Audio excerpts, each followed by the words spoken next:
Olá pessoal, eu sou Tamara e estamos no capítulo 42 do livro Nosso Lar, A Palavra do Governador. Para o domingo imediato, a visita do Clarim prometeu ao governador a realização do culto evangélico no Ministério da Regeneração. O objetivo essencial da medida, esclareceu Narcisa, seria a preparação de novas escolas de assistência no auxílio e núcleos de adestramento na regeneração. Precisamos organizar determinados elementos para o serviço hospitalar urgente. Embora o conflito se tenha manifestado tão longe, bem como exercícios adequados contra o medo. Contra o medo? Como não? Talvez estranhe, como acontece a muita gente, a elevada porcentagem de existências humanas estranguladas simplesmente pelas vibrações destrutivas do terror, que é tão contagioso como qualquer moléstia de perigosa propagação. Classificamos o medo como dos piores inimigos da criatura, por alojar-se na cidadela da alma, atacando as forças mais profundas. Observando-me, a estranheza continuou. Não tenho dúvida, a governadoria, nas atuais emergências, coloca o treinamento contra o medo muito acima das próprias lições de enfermagem. A calma é garantia do êxito. Mais tarde, compreenderá tais imperativos de serviço. Não encontrei argumento de contestação para retrucar. Na véspera do grande acontecimento, tive a honra de integrar o quadro de cooperadores numerosos, no trabalho de limpeza e ornamentação natural do grande salão consagrado ao chefe maior da colônia. Experimentava então ansiedade justa e a ver, pela primeira vez, ao meu lado, o nobre condutor que merecia a veneração geral. Não me sentia sozinho em semelhante expectativa, porque havia inúmeros companheiros nas minhas condições. Então, aqui nesse primeiro slide, Narcisa está comentando que precisamos sim estudar e saber como lidar com o medo. O medo é natural, mas, dependendo da situação, como nós reagimos, como nós usamos o nosso medo é que vai fazer a diferença. Tive a impressão de que toda a vida social do nosso ministério convergiu para o grande salão natural. Desde o raiar de domingo, quando verdadeiras caravanas de todos os departamentos regeneradores chegavam ao local. O grande coro do templo da governadoria, aliando-se aos meninos cantores das escolas do esclarecimento, iniciou a festividade com um maravilhoso hino intitulado Sempre Contigo, Senhor Jesus. Mas antes que eles comecem a cantar, eu vou convidar a você, a mim, que estamos aqui nesse estudo, para escutarmos. Vamos brincar de imaginação e vamos fazer de conta que nós estamos aqui no meio dessa plateia, estamos lá no Ministério de Regeneração. Estamos lá no meio da plateia e estamos vendo o coral que vai iniciar a sua apresentação. Eu te convido a fechar os olhos e a se sentir por breves segundos, minutos, como se estivéssemos lá em nosso lar, no meio da plateia, escutando essa linda canção.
E após nós termos escutado por breves segundos, nos imaginados lá no meio da plateia,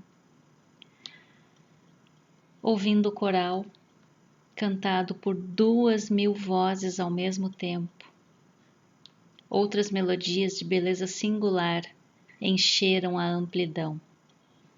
O murmúrio doce do vento, canalizado em vagas de perfume, parecia responder às harmonias suaves.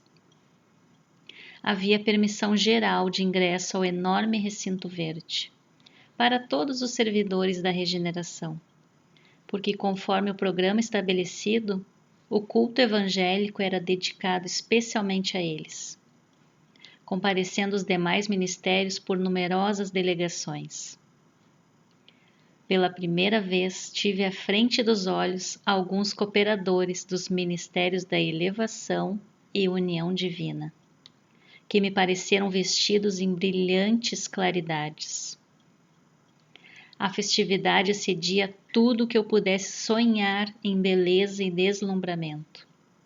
Instrumentos musicais de sublime poder vibratório embalavam de melodias a paisagem odorante. Às 10 horas chegou o governador, acompanhado pelos 12 ministros da regeneração. Nunca esquecerei o vulto nobre e imponente daquele ancião, de cabelos de neve, que parecia estampar na fisionomia, ao mesmo tempo, a sabedoria do velho e a energia do moço, a ternura do santo e a serenidade do administrador, consciencioso e justo. Alto, magro, envergando uma túnica muito alva, olhos penetrantes e maravilhosamente lúcidos, apoiava-se num bordão, embora caminhasse com aprumo juvenil. Satisfazendo minha curiosidade, Salúcio falou.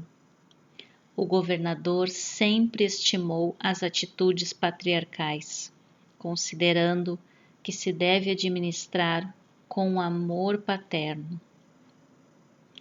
Sentando-se ele na tribuna suprema, levantaram-se as vozes infantis, seguidas de harpas caridosas, entoando o hino: A ti, Senhor, nossas vidas. O velhinho enérgico e amorável passeou o olhar pela assembleia compacta, constituída de milhares de assistentes. Em seguida, abriu um livro luminoso que o companheiro me informou ser o Evangelho de Nosso Senhor Jesus Cristo. Folheou-o atento e depois leu em voz pausada. E ouvireis falar de guerras e de rumores de guerras.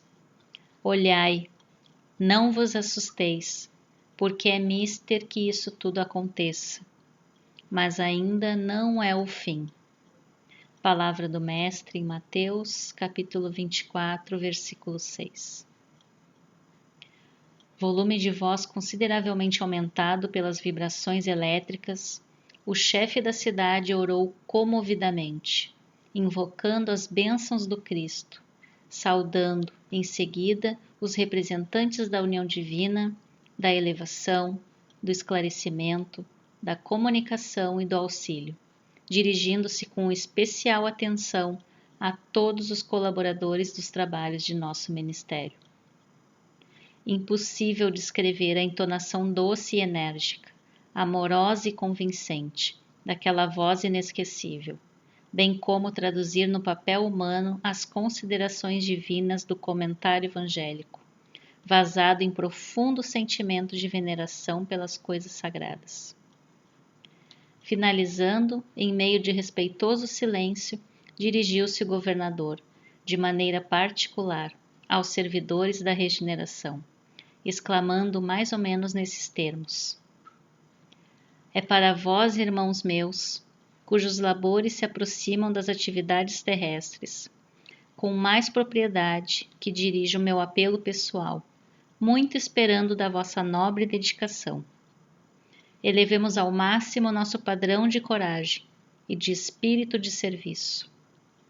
Quando as forças da sombra agravam as dificuldades das esferas inferiores, é imprescindível acender novas luzes que dissipem na Terra as trevas densas. Consagrei o culto de hoje a todos os servidores deste ministério, votando-lhes de modo particular a confiança do meu coração. Não me dirijo, pois, nesse momento, aos nossos irmãos cujas mentes já funcionam em zonas mais altas da vida, mas a vós outros, que trazeis nas sandálias da recordação os sinais da poeira do mundo, para exalçar a tarefa gigantesca. Nosso lar precisa de 30.000 servidores, adestrados no serviço defensivo. 30.000 trabalhadores que não meçam necessidades de repouso, nem conveniências pessoais, enquanto perdurar nossa batalha com as forças desencadeadas do crime e da ignorância. Haverá serviço para todos, nas regiões de limite vibratório, entre nós e os planos inferiores, porque não podemos esperar o adversário em nossa morada espiritual.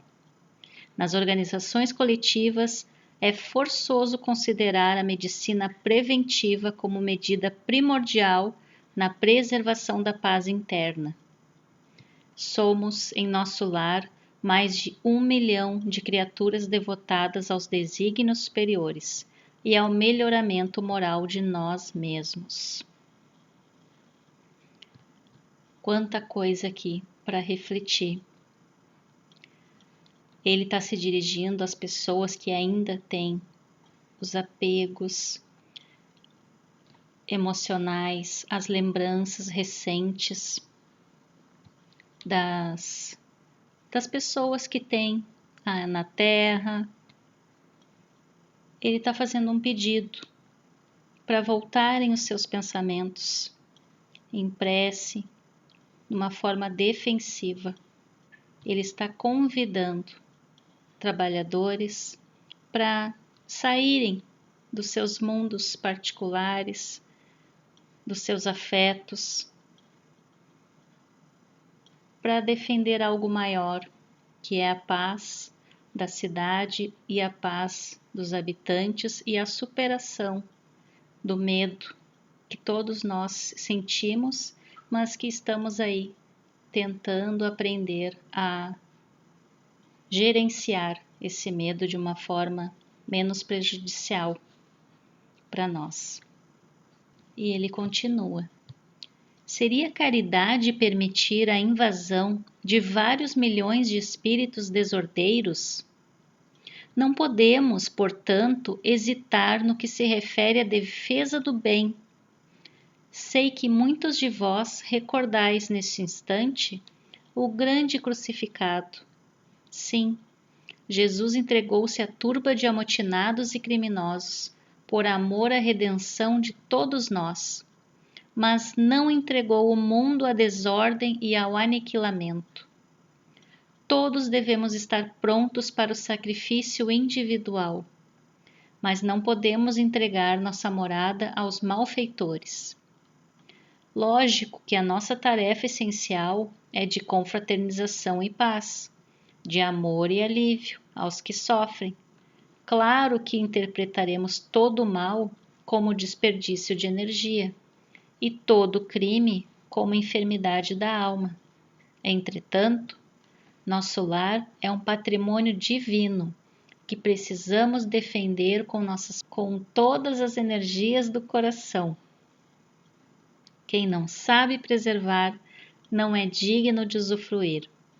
Preparemos, pois, legiões de trabalhadores que operem esclarecendo e consolando, na terra, no umbral e nas trevas, em missões de amor fraternal. Mas precisamos organizar neste ministério, antes de tudo, uma legião especial de defesa, que nos garanta as realizações espirituais em nossas fronteiras vibratórias. Assim continuou a discorrer, por longo tempo, encarecendo providências de caráter fundamental, tecendo considerações que jamais conseguiria aqui descrever.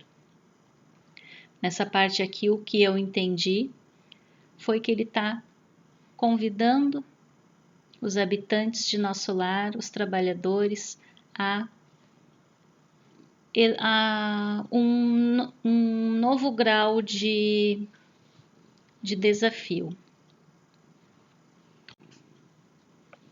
Dentre várias coisas aqui para a gente refletir, uma delas é esse apelo que ele fala, essa explicação que ele faz. Claro que interpretaremos todo o mal como desperdício de energia. Eles já estão nesse entendimento, mas quando a gente vê o mal aqui, eu pelo menos, ainda não tenho esse entendimento como um desperdício de energia e o crime como uma enfermidade da alma. Esse fica sendo um exercício para mim, para nós, dessa nova interpretação das coisas que acontecem. Se todos nós temos, cada um de nós está num grau de entendimento, de interpretação das coisas, de reação sobre as coisas, de como reagir às emoções. Aqui ele está nos ensinando de uma forma amorosa, né? Indiretamente, que é uma enfermidade da alma, mas fica o desafio para nós. Nós sabemos que é uma enfermidade, mas a gente não compreende quando isso acontece à nossa volta, ou a gente vê uma notícia, ou a gente sabe de algo que aconteceu.